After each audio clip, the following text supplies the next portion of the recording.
This is the unbelievable story of how Adolf Hitler inspired a massive art heist right in the middle of one of the bloodiest wars in human history, World War II. If you are watching this video, you were probably not alive during World War II, and no one can fault you for that. But if you haven't heard anything about it, about the immense devastation, loss, and human tragedy, you should definitely get up to speed. If you've rightly heard about the war, there's one aspect of it that you might not have heard about as often, and that's about all the art robbery that happened. So this video is taking the road less traveled, discussing art robbery during World War II. It's not a secret that the Nazis were absolutely brutal during World War II. But in addition to their absolute brutality, they were also quite interested in artwork, specifically artwork of territories that they had occupied. And while these territories were scattered across Europe, the Nazis targeted those belonging to Jewish people. Now, there are many reasons why the Nazis decided to loot people's art, including as a means to exert power and to promote their own ideology. However, without a doubt, the fact that Adolf Hitler was a failed artist had something to do with it. He was denied admission into the Vienna Academy of Fine Arts at one point. So it's possible that when he rose to power, he decided to stick it to the people that refused to take a chance on him by being an illegal art connoisseur. And this isn't even a joke, it's a real possibility.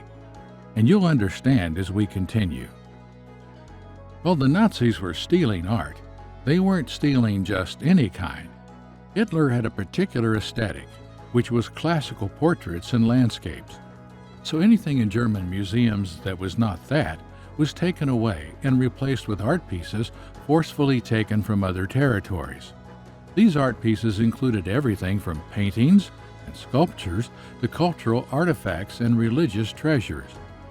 However, where Hitler saw trash, some people saw a business opportunity. Art dealers like Hildebrand Gulleret, Karl Buchholz, Ferdinand Moeller, and Bernard Böhmer gathered as many of the discarded paintings and sculptures as they could lay their hands on and tried to sell them outside of Berlin. They were trying to sell close to 16,000 art pieces, but they weren't as successful as they waited because no one wanted to spend money on what was, well, trash. The sellers were undeterred, though. They changed strategies, deciding to call attention to what they were selling by another way, by fire.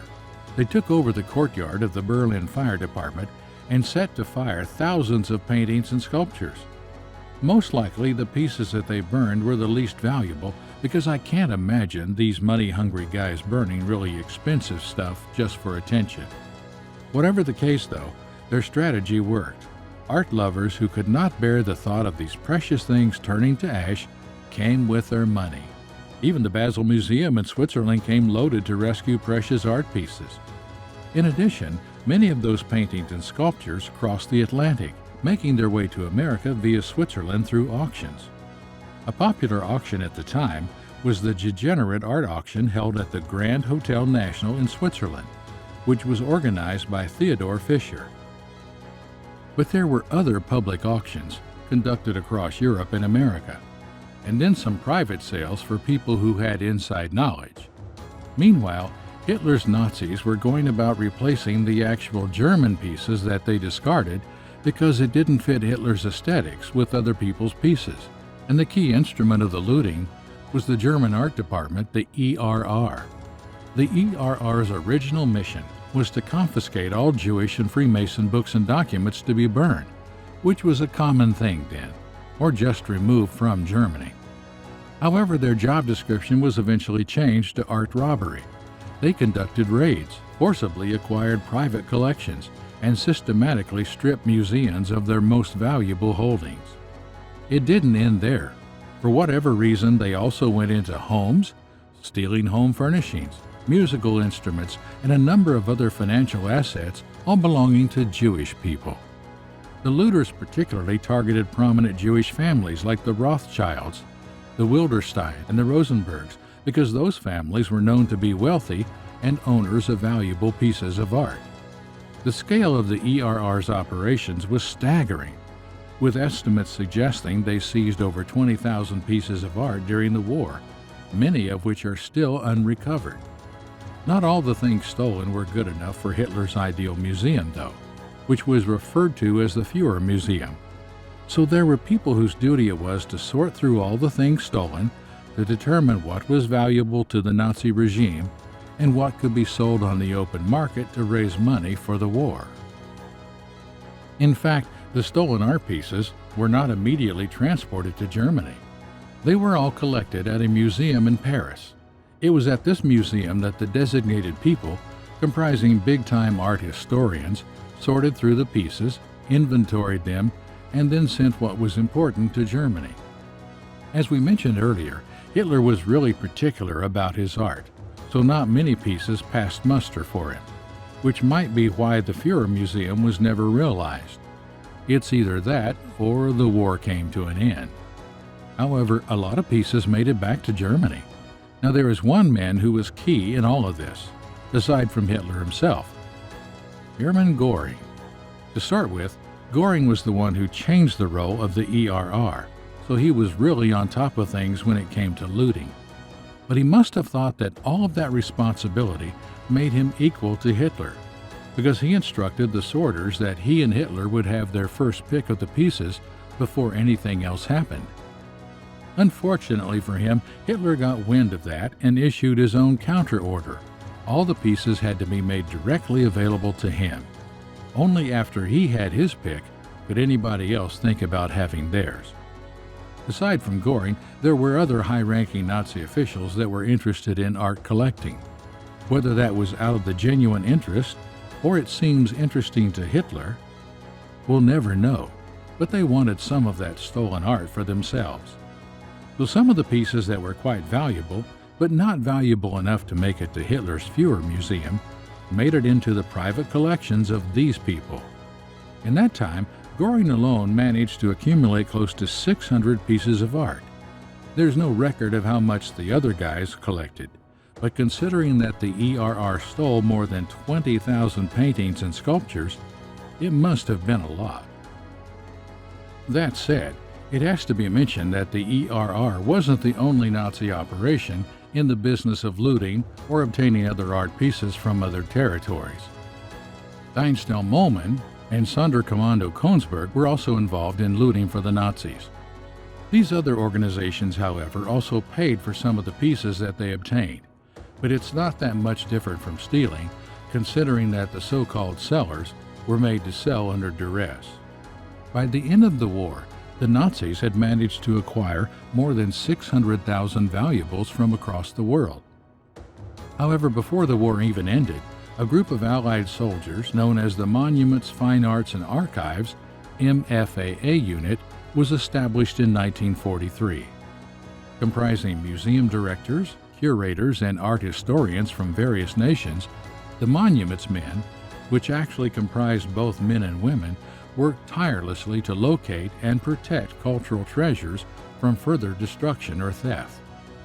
Their mission extended beyond the battlefield, as they meticulously documented stolen artworks, establishing a foundation for future restoration efforts. There were about 400 people in this group, and their work continued even after the war. During the war, their efforts were mostly targeted towards safeguarding as many historic and cultural pieces as they could. But after the war, their efforts turned towards finding, documenting, and returning stolen pieces of art. Of course, this was not exactly the easiest thing. For one, the stolen pieces have proven really difficult to recover. The Nazis were apparently really good at hiding the things that did not belong to them, probably stashing them in hidden compartments that have yet to be located. What's more, many of these pieces did not remain in Germany. They were sold to people all over the world, making them difficult to track down. Plus, some of those pieces that were not considered valuable enough were just burned. Something else that has proven difficult is determining where those art pieces came from. Some of them have been returned to their countries of origin. But you have to remember that many of those pieces were not taken from national museums or places like that. They were taken from actual people and families. Unfortunately, It's been so long and the war so chaotic that locating those particular countries hasn't been easy. In fact, there have been cases where the owners or their heirs have sued certain galleries for refusing to release their stolen property. A particularly popular case was the legal battle over Gustav Klimt's painting known as The Woman in Gold, a painting of a woman named Adele. The painting was stolen by the Nazis in 1941 and eventually displayed in the Gallery Belvedere. But many years later, in 1996, one of the nieces of the owner sued the gallery and won the suit 7 years later. However, there are many families who don't know how to locate their stolen paintings, and many others who don't even know about the Nazis stealing the properties because the actual owner was killed. Return efforts have continued nonetheless. And it's not just the monument men that have been on the return mission. In 1944, the Art Looting Investigation Unit was set up to gather information on all the looting done by the Nazis and their allies. They also have a mission to return the recovered property and prosecute war criminals. Will this mission ever be completed? I highly doubt it.